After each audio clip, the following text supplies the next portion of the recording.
What's up, guys? How's everyone doing today? It's solo Hinano today. Um, what's happening today is our 65th live stream of the Real Uncommon podcast. Thank you for joining us, everybody. Looks like the chat is already filling up. Guys, it's an impromptu live stream for me. I'm working from home today because I'm actually under the weather today. So while the X-Space is going on, I'll probably be doing some work at the same time. But what's up, everybody? Today we're going to be covering the Candy and Futureverse X-Space that's going to happen in about 4 minutes. So let me present my screen here real quick so we know what we're talking about. But how is everyone doing in the chats today?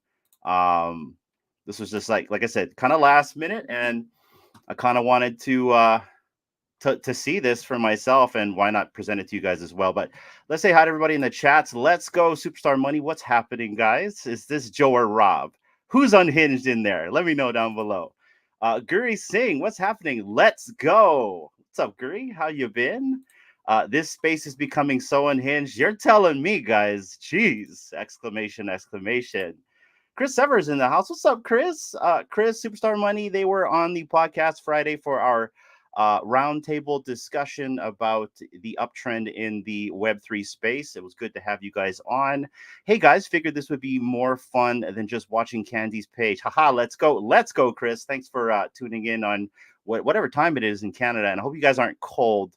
I think we were watching the Superstars last night, and we saw you on your guys' browser in Celsius.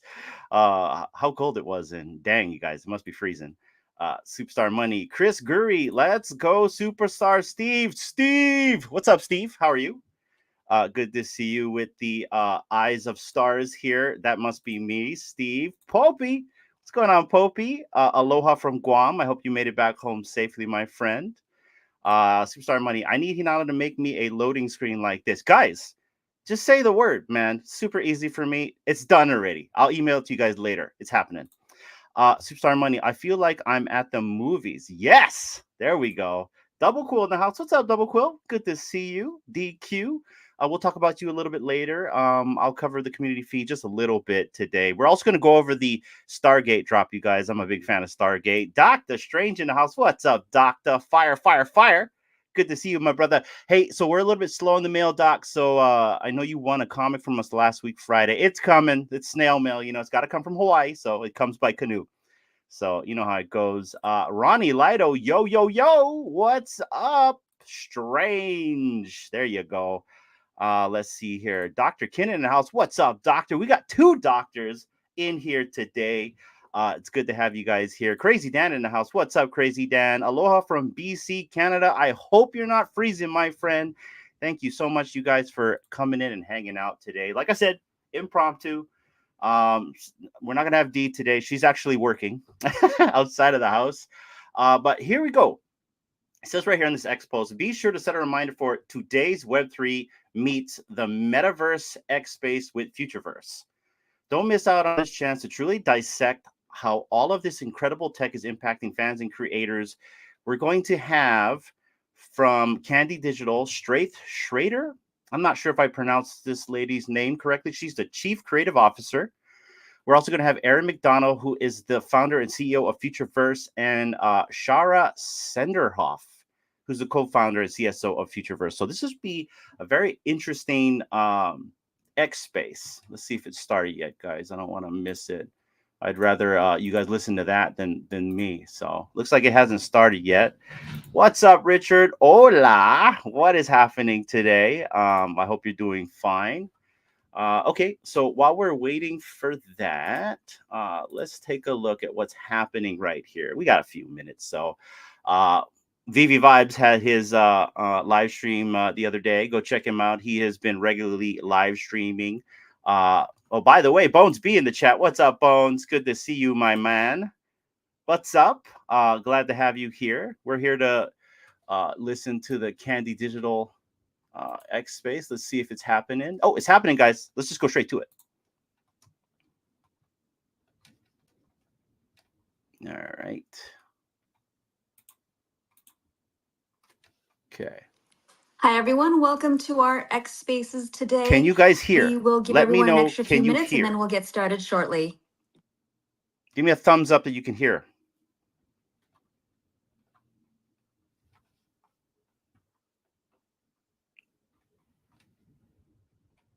Yeah, I'm pretty sure you can hear me. I just don't know if you could have heard whoever that was speaking. All right, well. Okay, okay. Awesome, Popey. At any time, if we can't hear them, please let me know.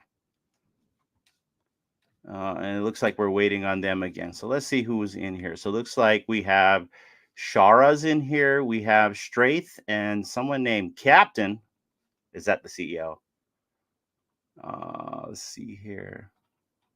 I wish you could blow up the whole thing. It doesn't let you blow up anything. All right, perfect. Thanks, Bones. Appreciate that. Also got a filter on my mic. Let me know if I'm coming in okay. I put a new filter on. I messed with the settings. I didn't know my mic had all these built-in settings and I needed to like download an app. So I'm a little bit behind on my gear here. Okay. Well, we're still Okay, let's get okay. It's starting. started. Well, welcome everyone. Welcome to our X Space Web3 meets the metaverse. We are at a crossroads right now, marked by the convergence of Web3, the metaverse, AI, and now spatial computing. With the rapid change we're seeing these days, it feels like we're standing on the edge of online history, a moment where the boundaries between reality and virtuality blur in ways we've only seen in sci fi. This change represents more than just technological advancement, it's a cultural shift, bringing in new ways of connecting, creating, and exploring the worlds around us. Today, we're going to dive into this emerging context, exploring the potential of open, decentralized metaverse. We're going to talk about the key principles behind building engaging spatial digital experiences and how fans can shape and steward its development. I'm your host, Shay Byron, Marketing Director at Candy Digital. Our space today is guided by the insights of leading innovators, Futureverse founder and CEO Aaron McDonald, alongside his co-founder and chief strategy officer, Shara Senderoff, and Candy Digital's chief creative officer, Straith Schrader. Having these three visionaries in one space is pretty exciting. I am so looking forward to hearing their thoughts on how all this innovation is revolutionizing the way we build communities, forge connections, and engage with one another in virtual environments. Welcome, Aaron, Shara, and Straith. Thank you all so much for joining us today. Hi. Thanks for having us. Of Yeah, course. glad to be here. So, you guys ready to get started? We're Let's ready. go. Awesome. You know what? I don't know if we've got Aaron in here as a speaker. Let me just re-invite him. Aaron, are you with us? He looks like he's now a listener. Okay, let's see. I've sent him the invite to speak multiple times, but it looks like, okay, I'm just going to send him a co-host invite. Maybe that'll resolve the issue. Oh, it still says that he's a listener. And my first question is going to Aaron, so excuse us. Let me see if he can drop off and drop back on. Great idea. Sorry, excuses for the technical difficulties, folks. We will be getting started very shortly. But in the meantime, should we get started with a couple of other questions before Aaron jumps on? We can start with Straith. Sure. Okay. Yeah. Great. Straith, can you talk about how Web3's principles of decentralization, attribution, and interoperability are part of digital experiences? Yeah, for sure. I think that there's a lot to say here. Just thinking about the larger and broader context over the past decade, what we've seen is what feels like a more and more centralized internet emerge, with more activity aggregating and being walled into or locked into fewer and fewer platforms. And I think, like, as probably most people in the spaces will agree, like, NFTs offer us a different way of thinking about digital spaces. Token ownership means that you have control in and a stake in a digital space, whether that's a brand or an artist or a project or a world. Interoperability means that the value and the content of the NFT that you own can travel with you into different contexts. So you could use a digital avatar NFT, like a bat cowl, potentially in multiple metaverse platforms, even simultaneously, without those platforms ever needing to talk to each other or interact with one another. And I think, and most of us agree, like, this is really important. This is fundamental. we need this idea of digital identity that travels with us, that's fluid with us as we move across digital spaces. Another component that we think is really important about and core to Web3 is this idea of tokens with governance utilities that allow decentralized communities to really define and set the agenda or the roadmap of a project or experience. You aren't just like reading the content together. You own that content. You get to contribute to it. You get to create it, as we do here with Back House through voting. So I think at the end of the day, a lot of us are here because we're working towards and we believe in an internet that looks more like us, that works more like us. And NFTs give us kind of a framework and a language for contributing to the digital spaces that we're part of. Well said. Thank you, Straith. I think that we've got Aaron. Yay. Yeah. Hi, Aaron. I'm back. Awesome. Well, Straith helped us out with giving us some really great insight onto Web3 as far as, you know, all of the different principles it encompasses and how it ties into digital experiences. But now I would love to go back to our question for you, Aaron. How do you envision the metaverse evolving in the next 5 years? It's a pretty exciting time. And what role would fans play in its development? Yeah, really exciting. And then thanks everyone for having me on. Really excited to be up here chatting to your community. And I think probably to kind of set the background for that question, give a little bit of perspective on what our view of the metaverse is. And I think it's really important to understand that the metaverse is just the internet growing up a little bit.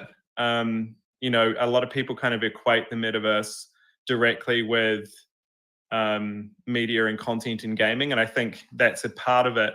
But actually, what we think the metaverse is just the internet becoming a lot more converged in its user experience silos. And for a start off, and what that means is instead of going to like different places to do different things, you can do more things in one place.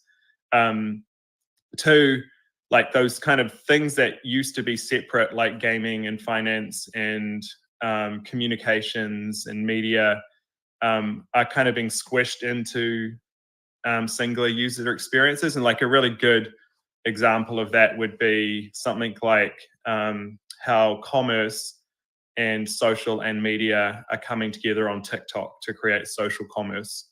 And those used to be like completely separate industries and things that were kind of apart from each other. And now they're being squished into this like more, you know, connected user experience. And the second thing is a more immersive web experience. And so taking that example again, social commerce is a more immersive kind of commerce than what we had before in e-commerce. You're kind of interacting live with a person on the other end of that thing. And so a baby step down that path, but one that has scaled already quite large and is the kind of fastest growing way for commerce brands to sell products. And so so if we think about that on steroids, you know, the internet will become a more immersive experience than it has been in the flat web or mobile side of things. I think the other thing that's a really interesting stat is that humans will spend about 45 years of their life looking at a screen. So the metaverse isn't something that's coming, it's something that already exists. It's around us every day. You know, the digital world, society, economy is intertwined with our lives so much so that if you took the digital out, it wouldn't fit. You know, it wouldn't work.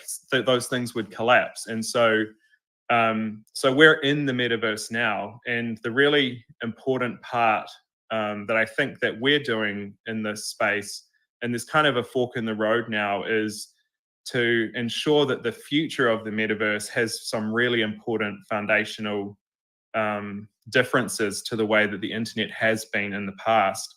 If we imagine now that you know, the digital world and our actual world are so intertwined that they're inseparable and that they're kind of connected to each other in a way that means that whatever happens in that space affects us in the physical world, then it's really, really important that communities and individuals own that infrastructure and own the data and own the assets and own the content and all the things that make that world work. Because if they don't, then the alternate is that we kind of become slaves to the system. And as we progress down the path of this like more and more digital society and more digital evolution, owning those kind of foundational things about us that exist in digital spaces, our digital twins, you might want to call them, is super important. So that's things like your digital identity, you know, the social graph, the people who you connect to in the digital spaces, the content that you use to interact with, the data that's stored about you. All of those things are really important things for communities to take control of and own. And Web3 is the infrastructure technology that enables community ownership of those things. And I think probably the last point I'd make is, you know, the metaverse is primarily the data layer. A lot of people kind of jump to like all the cool content that sits on top of it, but the thing that is kind of this persistent reality that exists, you know, the meta in metaverse is the data layer. And so it's really important that we get that layer right, and the infrastructure for that layer right, because that will then enable this really cool world of possibilities on top of it for the content layer, so that we can get this, we can deliver this kind of vision that we've seen in things like Ready Player One, where you can kind of jump from thing to thing and you're not tied to a single application, and the content and the people and the things you own and the things you love can move with you between these experiences. And if we get that data layer right, then that world can exist on top of it. And so fans, you know, play a huge part in that, because they are the ones that are going to run the infrastructure. They're going to make the choices about which platforms they interact with, how they buy their content, how they consume their content, and every choice they make that puts themselves first, and enables that ownership at the individual or the community level, is going to put us a step forward towards that better version of the metaverse. Absolutely. You mentioned communities owning the data. In what ways can fans expect to interact with, contribute to, and benefit from the metaverse on that data layer that you mentioned earlier? Yeah, I think like just like one of the simplest things is, you know, your digital identity. If you think about it today, it's quite a fragmented thing. And you might have an account with Meta, you might have an account with Google, you might have an account with Apple. And in each one of those instances, you don't really own that identity. It's kind of at the control of those platforms. And so if we think again that as humans now on the internet, our digital identity is like a version of ourselves out there. That being owned by a corporation is kind of like a scary proposition. And so not only does it hinder interoperability and the cool things that Web3 can deliver, but it's actually kind of fundamental as a human right to own your own identity. And so as a simple example there, like, you know, within our ecosystem, we've created the Future Pass technology, which enables you to have a digital identity that you own, that you control, that you can carry between different applications and experiences, that then you can kind of build the layers on top of. You know, you can build a place to store the things that you love, like, you know, content and collectibles and avatars and all the kind of fun stuff that goes along with Web3 fandom, and really truly own that stuff, because it is linked to the thing that you own that's at the core, which is your digital identity.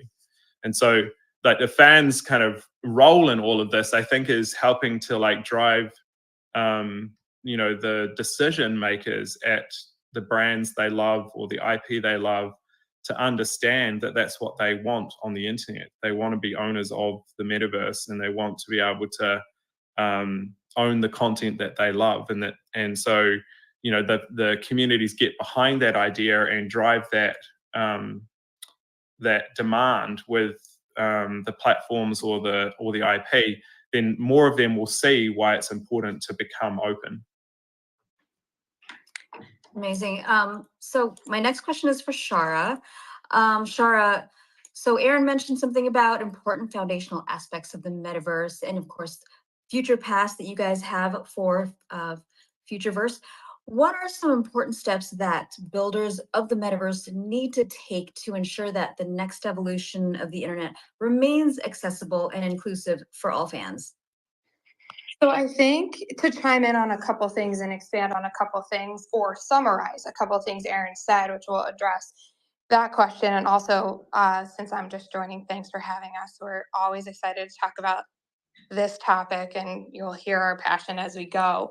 But I think one of the things that Aaron mentioned, which is really, really important, is that the evolution of the internet is simply about putting humans at the center of it versus the corporations that are at the center of it today. And to Aaron's point in referencing Ready Player One, that's what the whole premise was about. At the end of the game, the owner of the game stood to be a human or it stood to be a corporation. And that was what the full battle was over where the future went. And so, by way of all the things that Aaron mentioned, and the way, even to your question, which is great, is how can fans contribute and how can fans be owners of all of this? It comes down to something really simple. On the internet today, as humans, we don't have a choice.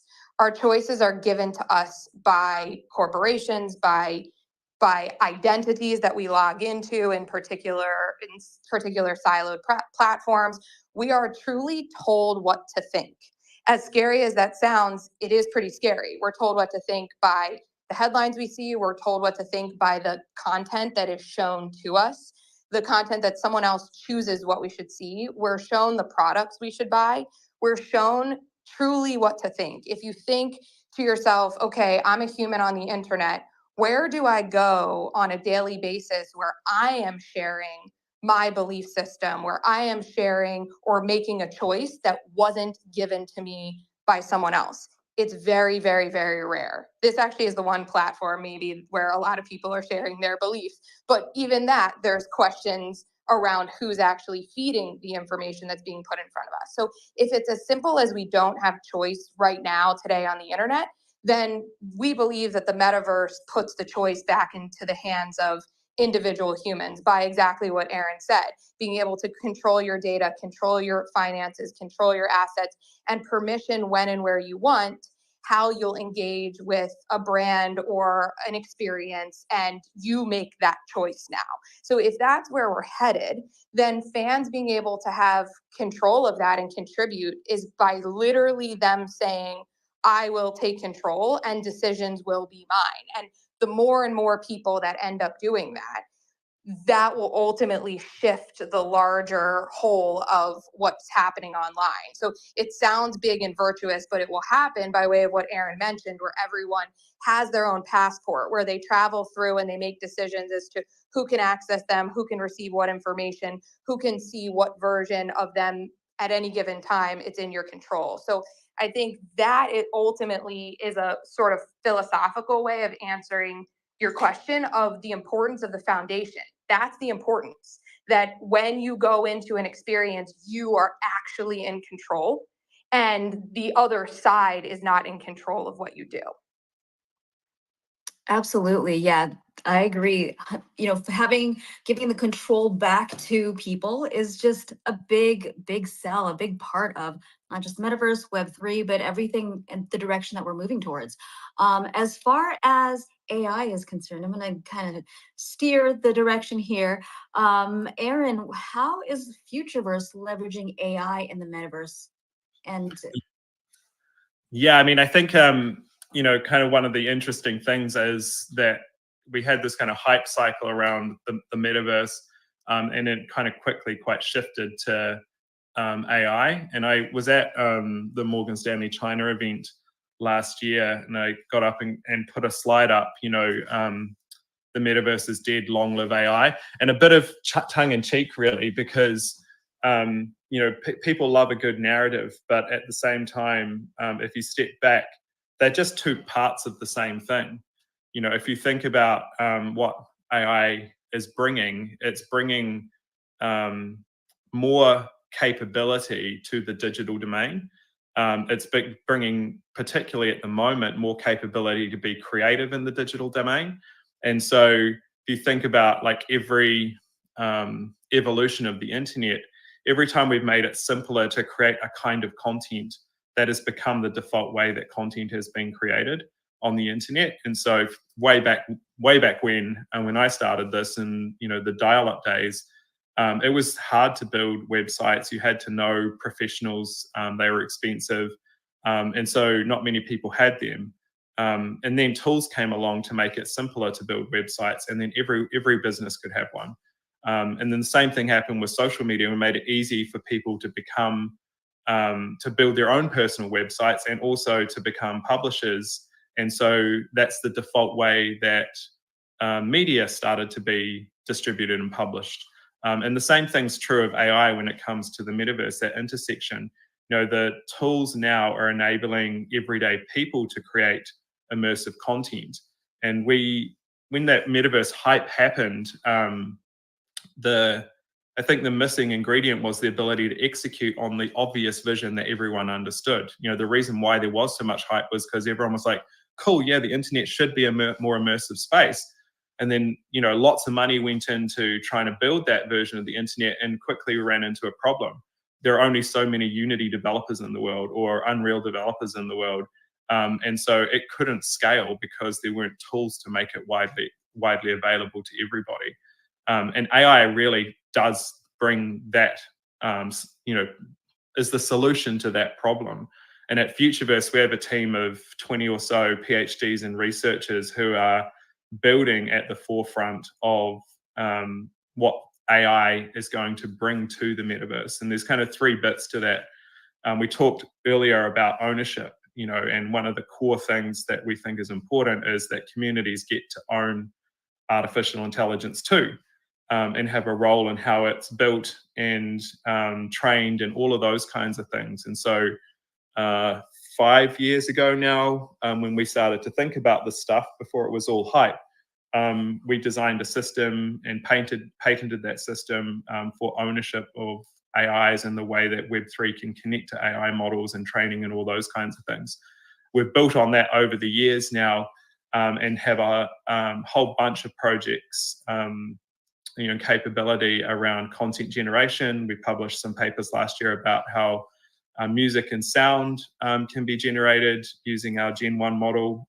We're about to do the same thing for 3D objects, avatars, items, spaces, and really kind of take that technology and turn it into something that enables everyone to go and be a creator of the immersive internet. You can't believe in AI as a future without believing in the metaverse, because where does all that content live? If you think AI GC is going to be the biggest thing since sliced bread, where is that content going to live? It's going to live in the metaverse. And so they're two parts of the same token. And our teams have kind of been working very hard to create the foundations that enable everyday people to own that stuff and create those experiences. And also Amazing. to chime in one quick thing on that, to add one quick thing to Aaron's point on where do we expect the content to go, it's also an interesting thought to think about the expansion of the internet as a whole, and how will we fill that? How will we create the places that we imagine the metaverse will become immersive? We're seeing it in the rollout of all of the headsets with the Vision Pro. We're seeing how expansive, when you put on the Vision Pro, your room becomes a multi-layered experience. You have to have other content besides the things that are physically in that space. So when we think about it from the perspective of the need to fill new spaces, because a lot of these technologies create more expansive areas of the internet, you'll need tools to fill those spaces. If we rely on the current technology of 3D asset creation and the time it takes and the cost it takes, it's simply not feasible. AI is the only path to be able to do it. Absolutely. And what would you say are the key principles for designing more engaging and immersive digital spaces, especially with AI coming into play, with spatial computing and all of that? I mean, it's a really interesting proposition. I think if I kind of hark back to what I said at the beginning of this, that the data layer is the most important thing. For the spatial internet to exist, that data layer for content and for identity and those social graphs has to be spatially aware.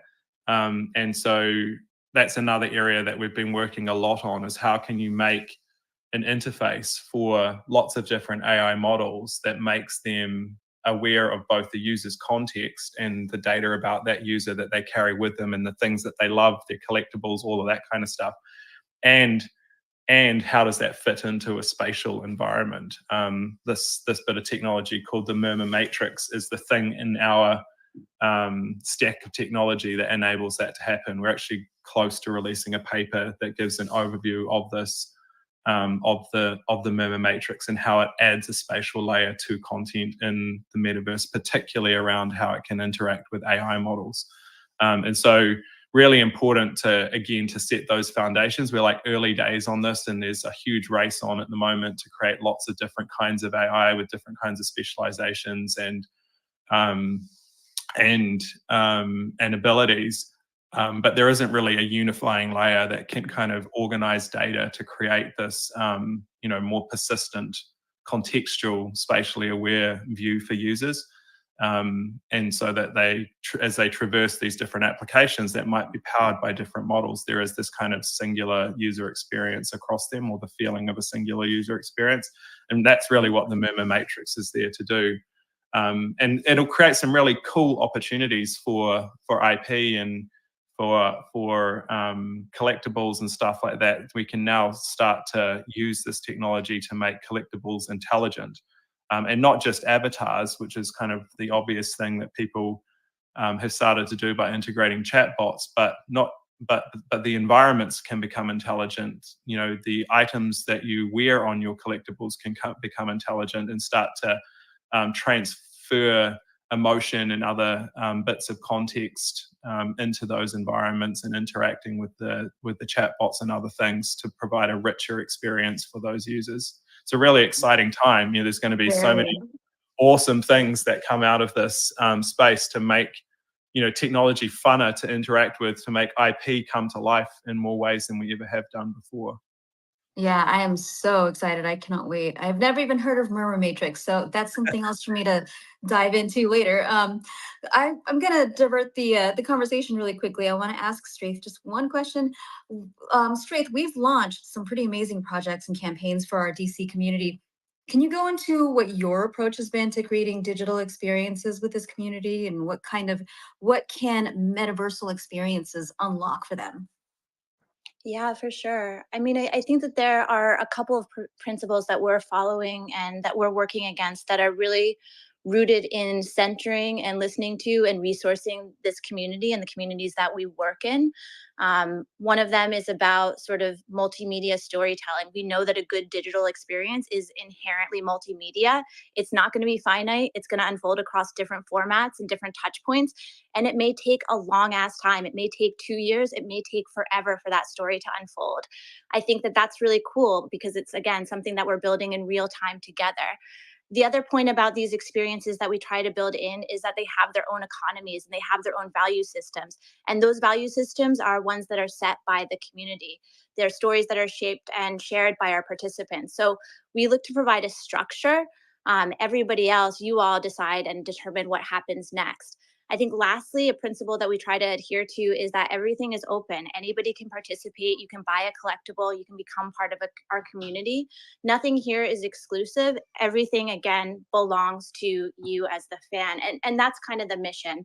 Since the very beginning, what we've envisioned for this platform is the ability for people to create and own their place inside the DC superhero universe, to own an artwork, sure, but also to own your story and to have the ability to craft new ones. So as we've been thinking about like what metaverse experiences can mean, the idea, the ethos, the mission of the folks of Futureverse becomes really key and really critical.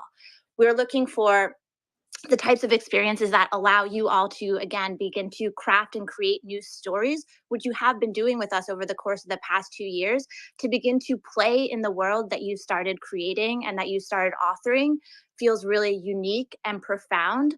And it gives us the ability to, for the first time, maybe start to see ourselves in the worlds that we've been shaping behind the scenes. Again, we've kind of been contributing to and creating canon here for the past 2 years together. I think thinking about what it means to really play in that world in a visceral and spatial sense, like to be and to be seen in character in our cowls, like that to me is super, super exciting in terms of where we go next. Thank you, Straith. So we are up on time, but I wanted to ask the three of you one last question to kind of tie in what Straith just talked about and what Aaron and Shara have been talking about. What role do you see digital collectibles playing in the Futureverse ecosystem? I mean, I think that's to anyone who kind of follows along with what we've been building, that's kind of like the center, I think, for how we're thinking about this new immersive internet evolves, and bringing IP to life, whether that's Web3 native IP that's been kind of co-created with the communities, whether it's user-generated IP that they can now build with our tools, or whether it's working with brand partners and much loved IP around the world to give it a new life. That's our core mission. We think that the immersive internet is going to be powered by these great brands and content and stories, like you just mentioned, Straith, but in a different way, in a way that is more open, that is more interoperable, that allows for co-creation with communities. Whether that's the next way that movies are made, for example, that involves the community in the process, or whether that's just like you said, kind of owning your identity through a piece of law that you've created as a community member in a digital space. That's our mission, to make that a reality at Futureverse, and so it's very central to what we're doing. I also think that they're truly the functionality of the next version of the internet. They're how you show up as an avatar. They're how you exchange things. They're a currency in a lot of ways. They're how your space is decorated. They are things you earn. They are things you trade. They're just everything we'll come to know. The younger generations in the world will only know digital collectibles and digital assets for every part of how they function in society. It's just a matter of how we see it unfold, but to us, it's the epicenter of it all.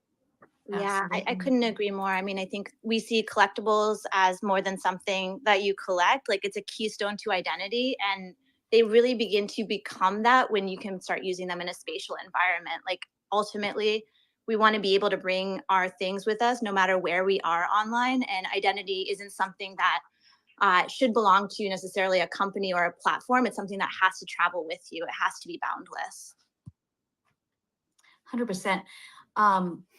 Unfortunately, we don't have time to open up for Q&A today, but if anyone has any specific questions, please post them to DCNFTS Discord and we can respond to you there, or mention any of us here on X and we can reply to your question. But before we wrap up, I know that we are really beyond our time that we originally had scheduled for. Does anyone, would either Aaron, Straith, or Shara, would you like to leave the X-Space with any of your words? Any parting words? Only to say thank you and looking forward to doing more with you. Absolutely. We would love to continue to do more X-Spaces with you. Thank you guys for having us. We appreciate it. Thank you. So much. Massive gratitude to the community and for everybody who joined us today. Thank you guys all so much. Yes, thank you all so much. Thank you, Aaron, Shara, and Straith, for sharing your brilliant minds with us. We really enjoyed hearing everything that you had to say. It's so clear that each and every one of us are a big part of this digital shift, and we all have a big role to play in it, shaping the spaces where everyone can connect, create, and explore. Please follow any of us on X Spaces. Follow us on Discord as well. Don't forget to continue to build. We're going to continue to build more inclusive and interactive digital universes together, and we will see you all next time. Thank you, everyone. All right, that was it, you guys. Let me know down below in the comments what you think of that. Very exciting conversation. I loved how they explained in the very beginning that interoperability, basically the freedom for us to have our own data, is important.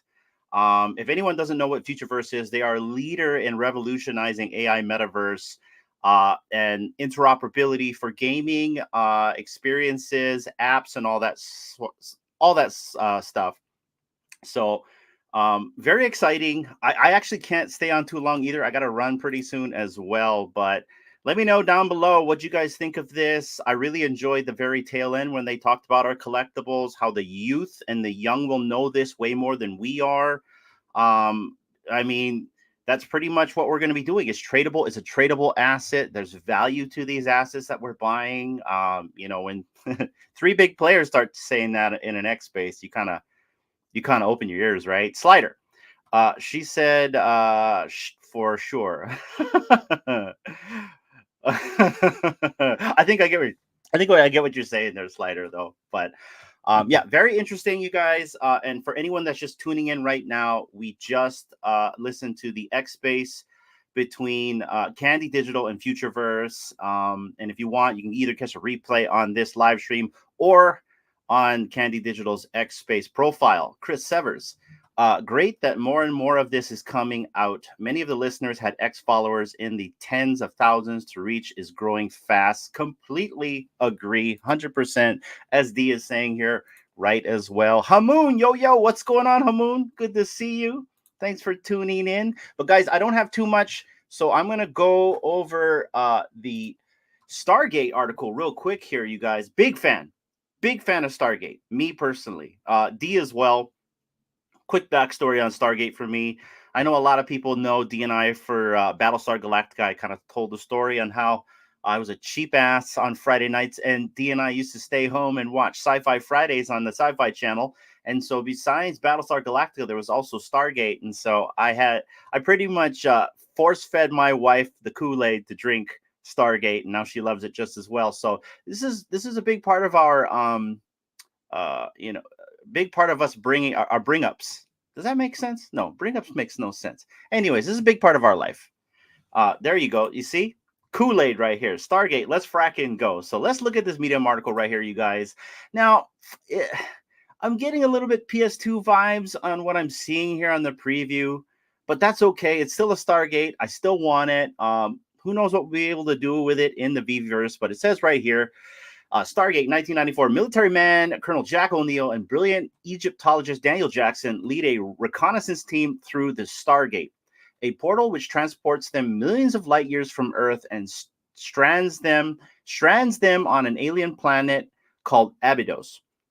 When Ra, the godlike alien ruler of the extraordinary world, discovers that the doorway back to Earth can be reopened, he devises a deadly plot racing against time.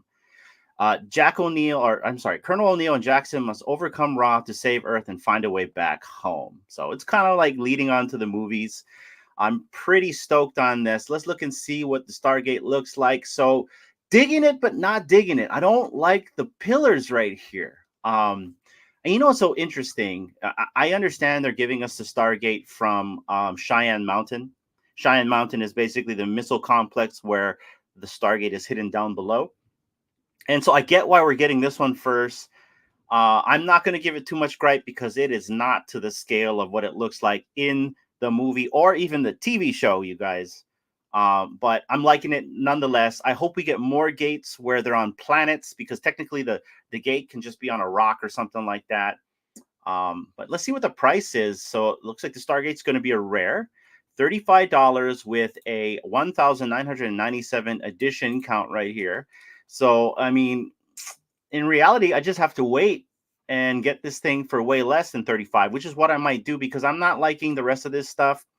Looks like you're going to get Horus the Guard, which is an ultra rare. Not bad. Looks pretty cool. I wish it was animated. 797 editions for this ultra rare. Someone is calling me. They're going to just have to wait. And then right here, Anubis, which is another Horus Guard, which is a secret rare. 297 editions, not bad. Wow, 297 edition, $35. Okay, well, maybe I will go for one. I don't know. Let me know down below. Are you guys going to go for Stargate? Are you guys excited for this? It's happening on, let's see, March 2nd. What day is March 2nd? I have a calendar in front of me. It's coming soon. I know that. But anyways, I don't know. Let me know down below. What do you guys think about this? Let's see what the comments has to say right here. Slider, yes. D, let's fracking go. Stargate, Sci-Fi Fridays, yeah. We gotta tell them the story of our Sci-Fi Fridays one day. D, we'll have a talk story stash maybe on Aloha Friday. We'll let them know how this all came to be. I wish the Stargate was the SR though. I don't. I don't want it to be the SR. I want to make sure I can get more than just one Stargate. Vault Vision, what's up? The Portal's pretty cool. I only got into the movie when it originally came out, which was real dope back then. It was. In fact, the movie came out somewhere in the mid 90s, right? Because I remember watching this movie on Laserdisc. Well, I remember watching it in a theater, but I remember it was like the last day of school. And I don't know if you guys have like activities on the last day of school when you were in like intermediate, but we'd have like pizza parties and water slide parties and ice cream parties. So we had a movie party, and I remember the teacher had a laser disc and we watched Stargate in school. So bring back a lot of memories for me. D said she'll take it. Slider, I just rewatched the first season this weekend with my daughter. I think she hates me now. SG1? You see, now that's the thing. I enjoyed the TV series as well. Completely different from the movie. So, like, if you guys think that the TV series is going to mimic the movie, it is not. It took a life on its own, and hey, it was beloved because there was so much seasons of Stargate. There was SG1, Atlantis, and then Universe, and then a bunch of movies after that. So, I might have to watch the first season as well. Which one did you like the most, Slider? I'm actually a big fan of Atlantis. Vault Vision. Hopefully the animation is cool. I haven't seen anything on it yet. Yes, very true. We need to have at least something cool because this kind of looks like, I don't know, it kind of looks like static from your TV. You know what I mean? Dee covered this on the community feed the other night, and she showed an example of what it needs to look like. So hopefully it looks like that. Hopefully it drops in the app soon to where we can preview it before the drop. D1 Emily, gonna have to do that too with the kid. Me too, Vault Vision. I hope they do it right. That's right. Need a bigger ramp. Yeah, the ramp doesn't look right, does it? And this stairs right here, it doesn't belong there. It's supposed to be a ramp. There was no stairs in the beginning. So yeah, little stuff there, but I'm a geek, so you know what I mean, right? D1 and only, that's not the office calling him to get back to work. Stop it. Was that you? I didn't even look who's trying to call me, but I do have to get out of here real soon. I am going for it. I'm going to go for it too. $35. Yeah, I think I'm going to go for it too. Let's see. Guri, I am not sure. I only want the Stargate. Then don't go for it.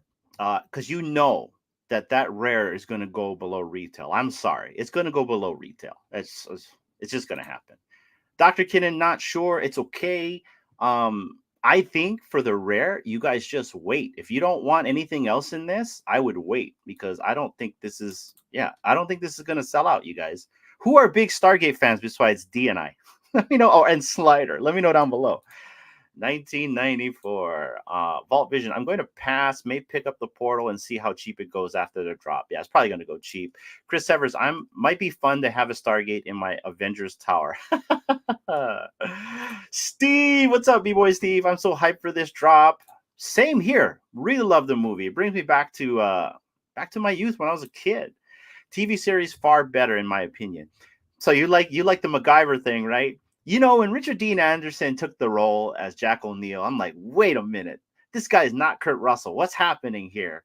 And I don't know if you guys remember, Stargate SG-1 actually dropped on Showtime. So, you know, not that I'm saying that this should be said, but they used to have a lot of nudity in SG-1 before it went on Sci-Fi Channel. It was actually behind a paywall first. So, and then once it went to the Sci-Fi Channel, obviously that wall went out the window kind of thing. But I remember they used to show some skin in SG-1 when it was on Showtime. Chris Severs, but too busy rewatching OG X-Men animated series Prep X-Men 97. Yes. By the way, guys, we just dropped our next episode for What the Flick, where the biggest bro came back and we reacted towards X-Men 97.